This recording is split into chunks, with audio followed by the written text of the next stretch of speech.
నమస్కారం ప్రియా చౌదరి గారు. నమస్తే అమ్మా. కొంచెం హాస్యాస్పదంగా ఉంటుంది టాపిక్. ఇప్పుడు నేను అడగబోయేది అంటే హాస్యాస్పదంగా అంటే సరే, అదొక ఫ్రస్ట్రేషన్తో కూడుకున్నటువంటిది. అదొక ఫ్రస్ట్రేషన్తో కూడుకున్నాడు అంటే భర్త సైడ్ నుంచి అడుగుతున్నాను. భర్త సైడ్ నుంచి అడిగేటప్పుడు హాస్యాస్పదం ఏందని మీకు ఎందుకు అనిపిస్తుంది సార్? అదే అదంతేలేండి, అంటే కొంచెం అనిపించింది. భార్య సార్ వినండి, తప్పమ్మా, నాదేం తప్పలేదు. ఆయనకి భర్త సైడ్ నుంచి అడిగే క్వశ్చన్లు హాస్యాస్పదంగా ఉన్నాయంట. అదే అండి, మా సైడ్ నుంచి. ఓకేనా? ఓకే, వాళ్ళ సైడ్ నుంచి. రైట్, ఇప్పుడు కరెక్ట్ గా అడగండి. భార్య గయ్యాలైతే భర్త అసలు ఏం చేయాలి? అంటే ఈ జన్మకి ఎంతైనా బతికేయాలా? కరెక్టే ఏంటండి కరెక్టే? మాకు సొల్యూషన్స్ ఉండవా ఏంటి? ఎవరు ఉండమన్నారు సార్? ఎవరు ఉండమన్నారండి మిమ్మల్ని? అసలు గయ్యాళితనం ఏంటండి? ఒక భార్యకి భరిస్తున్నామని చెప్పడం ఏంటండి? నాకు అర్థం కాక అడుగుతాను. ఎవడన్నా వింటే నిజంగా హాస్యాస్పదమైనటువంటి క్వశ్చన్ ఇది. భరించండి. ఆడవాళ్ళు భరించట్లేదా? దుర్మార్గుల్ని కట్టుకొని భరించట్లేదా? కానీ ఇటేపు ఒక్కసారి తొంగి చూస్తే అవును సార్, ఇక్కడ భరిస్తున్నాం కదా, అక్కడ భరించండి అని చెప్తున్నాం కదా. సొల్యూషన్ కావాలి అనుకుంటే అడగండి, చెప్తాం. దానికి సొల్యూషనే కావాలండి. అందుకే సార్ విషయం ఏంటంటే కత్తికి రెండు వైపుల పదును ఉంటుంది. అర్థమైందా? సమస్యలు ఒకవైపే ఉండవు, other side of the coin కూడా ఉంటుంది. మీరు అన్నట్టు నిజంగానే చాలామంది సఫర్ అవుతున్నటువంటి ప్రాబ్లం ఇది ఎలా ఉంటుందంటే సార్, భర్త కష్టాలు పడుతున్నాడు, భర్త వల్ల భార్య కష్టాలు పడుతుంది అంటే సమాజం నుంచి ఒక సానుభూతి ఉంటుంది. ఓకే, తోటి వాళ్ళ నుంచి ఒక సానుభూతి ఉంటుంది. ఆసరా దొరకదు, సపోర్ట్ దొరకదు, అది తర్వాత సంగతి. బట్ వాట్ అబౌట్ దిస్ భర్త క్యారెక్టర్ ఏం కావాలా అంటే ఎలా ఉంటుందంటే కంటిలోన నలుసు, కాలిలోన ముళ్ళు, చెప్పులోన రాయి, చెవిలోని జోరీగా పెట్టేటటువంటి ఇరిటేషన్ చెప్పనలవి కాదు. ఆల్రెడీ సుమతి శతకమో అది మరి వేమన శతకమో నాకు గుర్తులేదు, క్షమించాలి తెలుగు పండిట్స్ అందరూ కూడా. ఉంది అంటే కంట్లో నలుసు పడింది అనుకోండి, నలుసు ఎంత ఉంటుంది? చాలా చిన్నది ఉంటుంది. కానీ కన్ను ఎంత అసలు బాడీ మొత్తము ఇరిటేట్ అయిపోతుంది. బాడీ మొత్తం ఇరిటేట్ అయిపోతుంది. అసలు అది బయటికి తీసేదాకా ప్రాణం టక టక టక కొట్టుకుంటుంది. కానీ నలుసు ఇంతే ఉంటుంది. కానీ ఎంత ప్రమాదం చూడండి.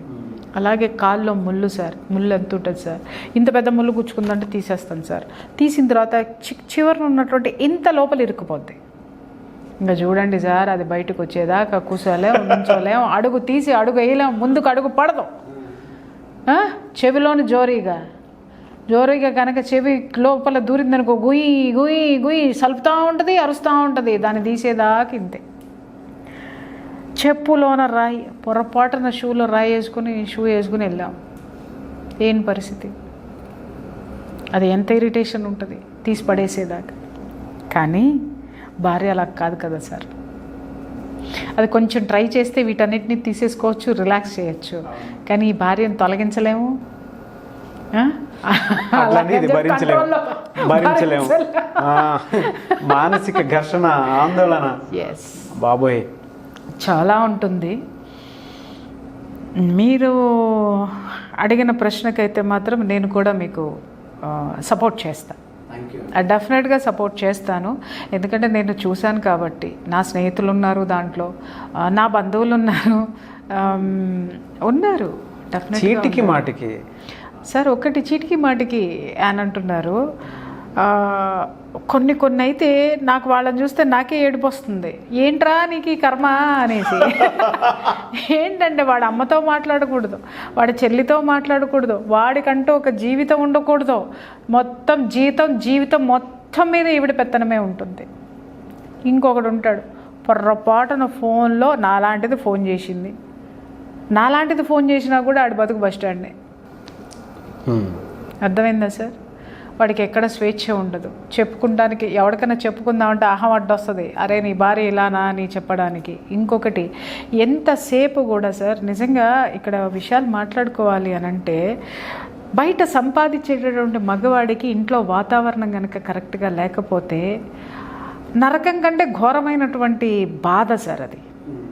ఆ జీవితం నరకల్లోనన్నా ఒక పావు గంట వేపుతాడేమో ఆ నూనెలో, లేకపోతే ఆ మంటల్లో కాలేదాకా ప్రాణం పోయేదాకా కాలుస్తారా?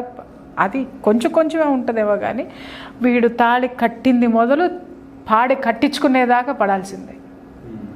ఆ బాధ ఎంత భయంకరంగా ఉంటాయో నేను చాలా ఇళ్లల్లో చూశాను. ఎంత సాడిస్టిక్ నేచర్ ఉంటుందంటే వీళ్ళల్లో, వీళ్ళకి తోడు వీళ్ళ పుట్టింటి వాళ్ళు తయారవుతారు, వీళ్ళకి ఎగదోయడానికి, వీళ్ళకి సపోర్ట్ ఇవ్వడానికి. వాడు మనిషి కాదండి.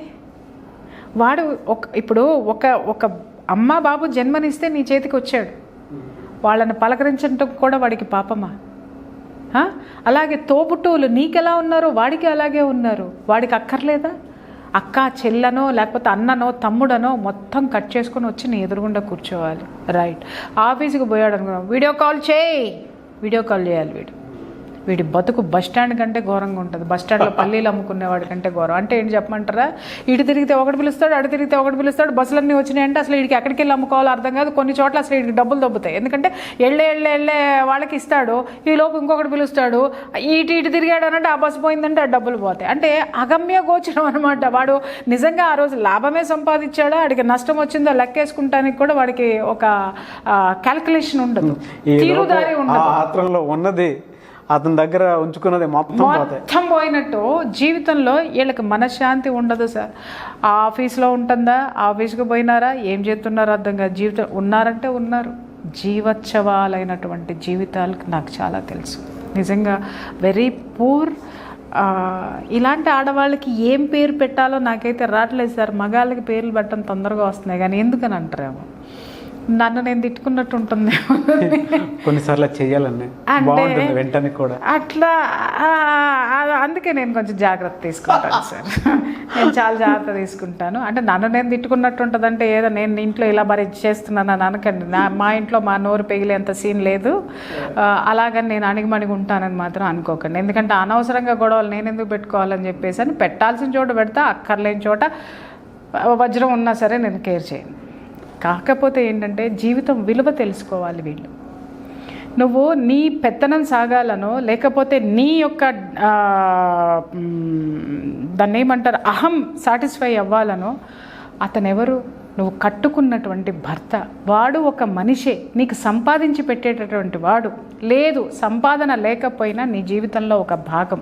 నీ జీవితంలో ఉన్నటువంటి భాగాన్ని నువ్వు సంస్కరించకపోతే, నువ్వు గౌరవించకపోతే, నువ్వు సరిగా చూడకపోతే, నువ్వు సంతోషపెట్టకపోతే నీ జీవితంలో అవన్నీ ఎక్కడున్నాయి? ఉన్నాయి అనుకుంటే భ్రమ. నువ్వు జుట్లు కత్తిరించుకున్నంత మాత్రాన, లేకపోతే నువ్వు ఫ్యాషన్గా తయారైనంత మాత్రాన, నువ్వు కాస్ట్లీ డ్రెస్లు వేసుకున్నంత మాత్రాన, లేకపోతే కాస్ట్లీ లైఫ్ లీడ్ చేస్తున్నంత మాత్రాన నీకు జీవితం ఉంటుందని మాత్రం అనుకోవద్దు. అది నీ జీవితం సంతోషపెడుతుందని మాత్రం అనుకోవద్దు. ఎందుకంటే ఒక ఐడియల్ పర్సన్ని నువ్వు చూసినప్పుడు ఎప్పుడూ కూడా నీ గుండెల్లో గుచ్చుకుంటూ ఉంటుంది. ఎందుకు అంటే నీ జీవితంలో నువ్వు ఎలా ఉన్నావో ఒక ఐడియల్ కపుల్ని చూసినప్పుడు డెఫినెట్గా నీకు ఉంటుంది. నీ భర్తని నువ్వు ఎలా చూస్తున్నావు అనేది నీ అంతరాత్మ నీకు ఎప్పుడూ కూడా హెచ్చరిస్తూ ఉంటుంది. నీ భర్తని నువ్వు గౌరవించలేనప్పుడు సమాజం నిన్నెలా గౌరవిస్తుందమ్మా? నేను అడుగుతున్నాను నాగరాజు గారు. వీళ్ళని సంపాదించేవాడిని నువ్వు గౌరవించలేనప్పుడు, నీకు తిండి పెట్టేవాడిని నువ్వు గౌరవించలేనప్పుడు, నువ్వు నిత్యం నరకం అక్కడ చూపిస్తున్నప్పుడు నీ జీవితంలో సంతోషం ఎలా ఉంటుంది? డెఫినెట్గా ఉండదు. ఇంకొకటి, బహుశా నువ్వు అనుకునేటటువంటి సుఖాలు, నువ్వు అనుకునే డైమండ్లు, లేకపోతే నువ్వు అనుకునేటటువంటి జీవన విధానము, నువ్వు అనుకున్నది సాధించి మొగుడిని తీసుకొచ్చి కట్టేసుకొని నీ కొంపలో నువ్వు కూర్చోబెట్టుకున్నావు. కానీ వాడి లోపలంటూ ఒక మనసు ఉంటుంది కదా, ఆ మనసు ఏడుస్తుంది. నీకు ఏడుపు వస్తే కన్నీళ్ళు వస్తాయేమో, వాడికి ఏడుపు వస్తే ఇంకా చాలా వస్తాయి.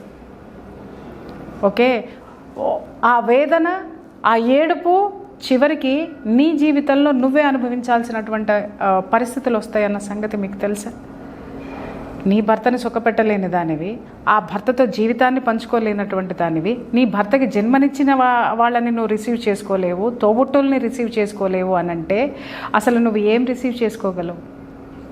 నీది ఒక జీవితమేనా? వీళ్ళ జీవితాలు నేను చెప్తాను వినండి సార్. వీళ్ళు ఏం చేస్తారంటే పిల్లలకు కూడా ఆ మొగుడు ఆ తండ్రి పట్ల ఒక దృక్పథాన్ని, మంచి దృక్పథాన్ని ఏర్పాటు చేయరు. తర్వాత తండ్రి తరపు నుంచి బంధువుల్ని ఎవరిని కూడా వీళ్ళ దగ్గరికి రానివ్వరు, వీళ్ళకి అంటనివ్వరు. ఇప్పుడు పిల్లలు ఎవరింటి పేరు మీద వస్తారు సార్? ఎవరికి వారసులు సార్? ఏ ఆస్తులకు వారసులు సార్? తండ్రి తరపు నుంచే కదా అన్నిటికీ వీళ్ళకి హక్కులు ఉన్నాయి. అమ్మ తరపు నుంచి చాలా తక్కువ ఉంటాయి. వీళ్ళు పొరపాటున వీళ్ళ జీవితం చాలించి వెళ్ళిపోయిన తర్వాత ఈ పిల్లలకి కొంత ఏజ్ వస్తుంది. చెప్తున్నాను, జాగ్రత్తగా వినండి. కొంత ఏజ్ వస్తుంది. ఈ పిల్లలకు ఒక 40 ఏళ్ళు వచ్చేసరికి సార్, వీళ్ళు ఎవరు, ఎక్కడి నుంచి వచ్చారు, వీళ్ళ మూలాలేంటి ఒక్కటి కనపడదు సార్. అవును. వీళ్ళకి బంధువులు ఉండరు, వీళ్ళకి ఆప్యాయతలు ఉండవు, వీళ్ళు ఎవరో ఏంటో కూడా తెలీదు. ఎందుకంటే ఈ భార్యాబాధితులందరూ మీరు ఎవరైతే చెప్పారో వీళ్ళందరిది ఏంటి అనంటే ఊరందరిది ఒకదారితే ఉలిపిగట్టిది ఒకదారు అన్నట్టుగా ఏక నిరంజనులు అన్నమాట. అంటే ఎంతసేపు వీళ్ళ పుట్టింటి వాళ్ళే వీళ్ళ ఇదే వీళ్ళ తరపు నుంచే వీళ్ళకిస్తారు. ఒక్కటి మాత్రం వాస్తవం అమ్మ, ప్రపంచంలో జరిగేదాన్ని మన సంస్కృతి, మన యొక్క సమాజము దేన్ని స్వీకరిస్తుందో నేను చెప్తున్నాను వినండి. మొగుడు అసహాయుడైనా నిస్సహాయుడైనా వెతవైనా నువ్వు వదిలేయి, లేకపోతే వదిలించుకో. కానీ నీ బిడ్డలు ఎవరైతే ఉన్నారో వాళ్ళు క్యారీ చేసేది మాత్రము ఆ ఇంటి నుంచే, భర్త నుంచే, భర్త తరపున బంధువుల నుంచే. వాళ్ళకి నెక్స్ట్ జీవితము ఇటు నుంచి వారసత్వం వస్తుంది తప్ప మన పుట్టింటి నుంచి రాదు సార్. ఎప్పుడు వస్తుంది? వీడు పోతే, లేకపోతే వీడు వదిలేస్తే, అప్పుడు ఈ కుటుంబము సపోర్ట్ చేస్తుంది. కానీ నీ భర్త ఉండగానే నువ్వు అందరినీ దూరం చేశావు అని అంటే మాత్రము రేపొద్దున ఒక 40 ఏళ్ళు నీ పిల్లలకు వచ్చిన తర్వాత నీ పిల్లలు అబ్సల్యూట్ ఒంటరి వాళ్ళు అయిపోతారు. నువ్వు ఉండవు అప్పుడు. నీ అమ్మా నాన్న ఉండరు, నీ అన్నల తమ్ములు చూడరు. ఎందుకంటే నీ అన్నల తమ్ములు నువ్వెంత స్వార్థపరురాలువో నీ అన్నదమ్ములు కూడా అంతే స్వార్థపరులై ఉంటారు, నీ కుటుంబం కూడా అంతే స్వార్థపరులై ఉంటారు. నీ పిల్లల్ని ఎంటర్టైన్ చేయరు. బట్ వాళ్ళకి 2 వైపులా ఉండాలి సార్. అమ్మ తరపు బంధువులు ఉండాలి, తండ్రి తరపు బంధువులు ఉండాలి. ఎందుకని అంటారేమో 2 + 2 = 4. నలుగురు అవుతారు అప్పుడు వీళ్ళకి. అదే 2 ఉన్నాయి అనుకోండి సార్, ఈ రెండిట్లో ఒకసారి ఒకటి పోతే వాడికి 0 మిగులుతుంది. 2 - 2 = 0. ఒకవైపునే సపోర్ట్, 2 వైపుల బండికి 2 చక్రాలు ఉంటే అది ముందుకు ఎలా నడుస్తుందో సార్, ఇరు వర్గాల బంధుత్వం అంతే పటిష్టంగా ఒక జీవితానికి ఉండాలి. ఎందుకంటే బ్యాలెన్సింగ్. వీళ్ళు సరిగ్గా లేరనుకోండి, ఇక్కడ వీడికి సపోర్ట్ దొరుకుతుంది సమాజం నుంచి, సమాజంలో నా వాళ్ళు ఉన్నారని చెప్పుకోవడానికి. ఇక్కడ సపోర్ట్ లేదనుకోండి, వీళ్ళు సపోర్ట్ ఇస్తారు, వీళ్ళు ఉన్నారు అని. మీరు ఏం చేస్తున్నారంటే మీ పిల్లల్ని ఒంటరి వాళ్ళని చేస్తున్నారు. భవిష్యత్తులో రేపొద్దున మిమ్మల్ని తిట్టుకోరు, వాళ్ళు పిచ్చి వాళ్ళు అయిపోతారు. ఈరోజు మీరు ఏదైతే విత్తనం వేస్తున్నారో రేపొద్దున అదే మొక్కలు మొలుస్తాయి మీ పెరట్లో. అంటే మీరు వాళ్ళని ఒంటరి వాళ్ళని చేస్తున్నారు. నీ భర్తని నువ్వు ఒంటరి వాడిని చేసి హింస పెట్టి వాడిని బాధ పెట్టి ఏదైతే చేస్తున్నావో నీ పిల్లలకు అదే మిగులుతుంది. పర్వాలేదు నా పిల్లలు ఇలా ఉంటే అలాగే ఎట్టయినా సావని నేను మాత్రమే బ్రతకాలి అని అనుకునే ఆడవాళ్ళ కర్మ, మీ దరిద్రం, మీరు ఏడవండి. కానీ బాబు, ఇలాంటి కుటుంబంలో ఉన్న పిల్లల్ని హెచ్చరిస్తున్నాను, దయచేసి మీరు మారండి. ఇలాంటి యాటిట్యూడ్ని మాత్రం మీరు అడాప్ట్ చేసుకోవద్దు. డెఫినెట్గా అండి. బట్ దీనికి సొల్యూషన్ ఏంటి అసలు? నాగరాజు గారు, మీరు నేను ఇంటర్వ్యూ తీసుకుంటున్నారు, ఓకే? మీరు క్వశ్చన్ ఇస్తేనే కదా నేను కౌంటర్ ఇస్తున్నాను, సమాధానం చెప్తున్నాను. అలాగే సమాధానం ఎక్కడి నుంచి వస్తుంది? క్వశ్చన్ నుంచి వస్తుంది. అలాగే సమస్య నుంచే పరిష్కారం రావాలి సార్. పిల్లైనా సరే రూమ్లో పెట్టి కొడితే పులవుతుంది. సమస్య నీది అన్నప్పుడు ఇక్కడ భర్తలను కూడా నేను చెప్తానండి, ఎందుకు నోరు మూసుకుని కూర్చుంటున్నారు వీళ్ళు అంటే? హింస పెట్టమని అనట్లేదు నేను, దాష్టికాల దౌర్జన్యాలు చేయమని నేను అనట్లేదు. నీ కుటుంబము దౌర్జన్యాలకు గురవుతుంది, నువ్వు నిస్సహాయంగా ఉంటున్నావు, నువ్వు గయ్యాళితనంగా ఉంటున్నావు అంటే ఆ గయ్యాళితనాన్ని నువ్వు ప్రోత్సహించినట్టు కాదా?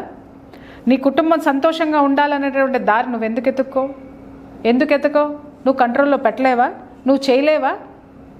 ఇక్కడ చాలామంది చెప్పేటటువంటి వర్డ్స్ ఏంటి అనంటే, కేసులు పెడుతున్నారండి, కేసులన్నీ అటువైపే ఉన్నాయండి అని మాట్లాడుతున్నారు. ఆడవాళ్ళకు కూడా నేను చెప్తున్నాను సార్, కేసులు పెట్టి ఎన్ని రోజులు కాపురాలు చేస్తారు మీరు? బెదిరించి ఎన్ని రోజులు? అది కాపురం అంటారా అసలు? దాన్ని కాపలా కుక్క అంటారు సార్. మొగుడితో కాపురం అనరు, కాపలా కుక్క అంటారు మొగుడిని. తప్ప మీరు సాధించేది ఏమీ లేదు. ఆ సంసారంలో మాధుర్యం ఉండదు సార్, ఆ సంసారాల్లో సంతోషం ఉండదు సార్. వాడు సంతోషంగా అయితే దీంతో కాపురం చేయడు, వాడు మనస్ఫూర్తిగా అయితే చెయ్యడు. అది ఆడవాళ్ళు తెలుసుకోవాల్సినటువంటి అవసరం ఉంది. ఇకపోతే మగవాళ్ళు, నా భార్య గయ్యాళది, నా భార్య ఊరుకోదు. నువ్వు ఊరుకుంటున్నావు కాబట్టి ఆవిడ రెచ్చిపోతుంది. నీ హక్కులు, ఆవిడకి ఎన్ని హక్కులు ఉన్నాయని నువ్వు అంటున్నావో, భర్తగా నీకంటూ ఒక హక్కు ఉంది కదా. నీ నుంచి ఏవైతే వస్తున్నాయో అవన్నీ ఆపేసి కూర్చో. నీ నుంచి రిసోర్సెస్ ఏమొస్తున్నాయో ఆపేసి కూర్చో. కోర్టులకు వెళ్తారా, లేకపోతే ఇంకొకటికి వెళ్తారా, కొన్ని 100,000 కేసులు చూపిస్తాను రండి మీకు అక్కడ. రచ్చకి వెళ్ళకుండా, కోర్టులకు వెళ్ళకుండా, ఏమి వెళ్ళకుండా కూర్చుని ఆలోచిస్తే ఉపాయాలు 100 వస్తాయండి. నువ్వు ఎంటర్టైన్ చేస్తున్నావు కాబట్టే, నువ్వు భరిస్తున్నావు కాబట్టే ఆవిడ దాష్టికాలు ఎక్కువ అవుతున్నాయి. నువ్వు భరించినంత వరకు మాత్రమే ఎదుటివాడి దౌర్జన్యం మన మీద ఫలిస్తుంది. అది నీ నిస్సహాయత అంటాను, నీ అసహాయత్వం అంటాను. అంతకు మించి ఇక్కడ పరిష్కారం ఏమీ లేదు. అది ఒప్పుకోండి. అంతే అంతే అన్న. గయ్యాళి భార్యలు ఉన్నారండి, భరించలేకపోతున్నామండి. ఎవడు భరించమన్నాడు? ఇప్పుడు నేను ఆడవాళ్ళ తరపు నుంచి మాట్లాడలేదా? ఎందుకు భరిస్తున్నారు? బయటికి రండి, మీ బతుకులు మీరు బతకండి, అడుక్కు తిని బతకండి అని బతుకున్నా. అదే ఆన్సర్ మీకు కూడా వర్తిస్తుంది. Thank you so much Priya Chowdary గారు. Thank you. చూసారు కదండి వీడియో. ఈ వీడియోపై మీ అభిప్రాయాన్ని కామెంట్ బాక్స్లో పోస్ట్ చేయండి. అండ్ మీ ఎక్స్పీరియన్స్ ఏదున్నా సరే, మీరు ఫేస్ చేసినటువంటి ఏదున్నా సరే, సో క్వశ్చన్ రూపంలో కానీ లేదంటే మీకు ఏదైనా డౌట్స్ ఉంటే కింద కామెంట్ బాక్స్లో పోస్ట్ చేస్తే మేము వీడియో రూపంలో చేయడం జరుగుతుంది.